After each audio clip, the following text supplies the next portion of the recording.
उच्च न्यायालयामध्ये शिंदेतर्फे याचिका दाखल करण्यात आलेली आहे, तर दुसरीकडे ठाकरे गटाकडूनही आता सर्वोच्च न्यायालयात याचिका दाखल करण्याला तुम्ही दिलेल्या निकालाविरोधात काय सांगाल? तुमच्या निकालामुळे दोन्ही गट असंतुष्ट आहेत.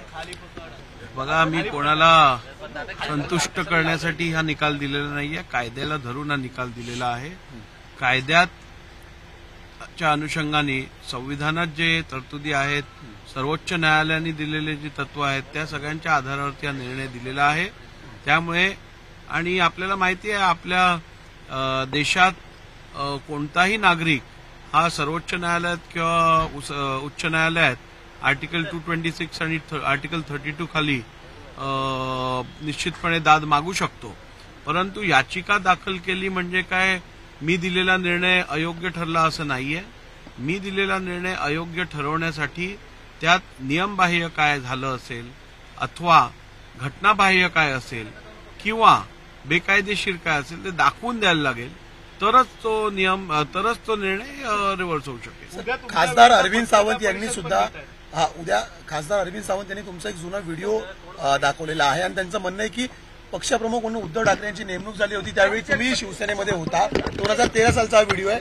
मग तुम्ही शिवसेनेची धुरा उद्धव ठाकरे सोडून एकनाथ शिंदेकडे कशी दिली? सर्वप्रथम मुद्दा हा आहे की 2018 मध्ये जे कॉन्स्टिट्यूशन अमेंड केलं, जी घटनेत बदल केलेला, ती घटना ग्राह्य धरायची की 1999 मध्ये जी इलेक्शन कमिशनकडे घटना दिलेली ती ग्राह्य धरायची?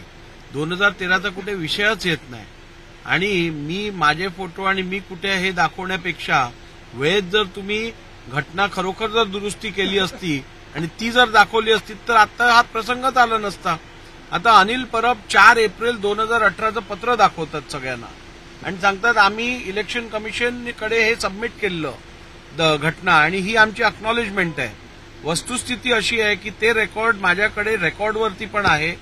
ते पत्र माझ्याकडे सुनावणीच्या वेळेला रेकॉर्डवरती दिलं गेलं होतं आणि त्या पत्रात संविधानाबद्दल एक शब्दही उल्लेख केलेला नाहीये.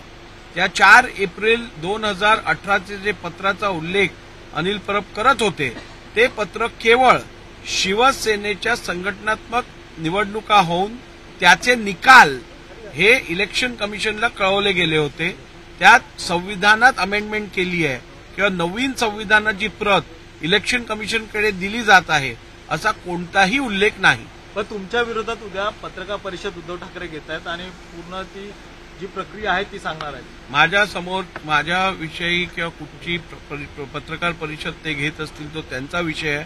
परंतु पत्रकार परिषदा घेऊन फॅक्ट्स काय बदलणार नाहीये, वस्तुस्थिती काय बदलणार नाहीये. वस्तुस्थिती तीच आहे जी मी माझ्या निर्णयात दिलेली आहे. माझ्या निर्णयात काय घटनाबाह्य आहे, काय नियमबाह्य आहे, काय बेकायदेशीर आहे त्याचा तुम्ही उल्लेख करा, ते दाखवा, मग आपल्याला पुढे बोलता येईल. परंतु कुठचंही निर्णयातली कुठचीही बाब चुकीची आहे असं न म्हणता जर का ते केवळ टीका आणि आरोप करणार असतील तर राज्याची जनता ही सुज्ञ आहे, त्यांना सर्व काही समजतं. राष्ट्रवादी काँग्रेसची ही उद्यापासून सुनावणी सुरू होते. कशा प्रकारे ही सुनावणी असेल आणि कधीपर्यंत एकंदरीत सुनावणी संपणं अपेक्षित आहे?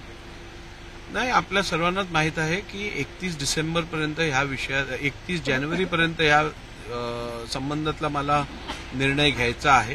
त्यामुळे संपूर्ण प्रक्रिया पार पाडून लवकरात लवकर हा निर्णय घ्यायचा माझा प्रयत्न राहील. इश्यू फ्रेमसाठी उद्याची वेळ, उद्या इश्यूज फ्रेम होतील आणि पुढची कारवाई चालू होईल. उद्या साधारणतः किती वाजता ही सगळी सुरू होईल? आता ते विधिमंडळ सचिवालयातनं सगळ्यांना निरोप. CEN न्यूज, देश प्रदेश की ताजा तरीन खबरों के लिए CEN न्यूज को सब्सक्राइब करें और रहें पल पल की खबर से हर पल बाखबर.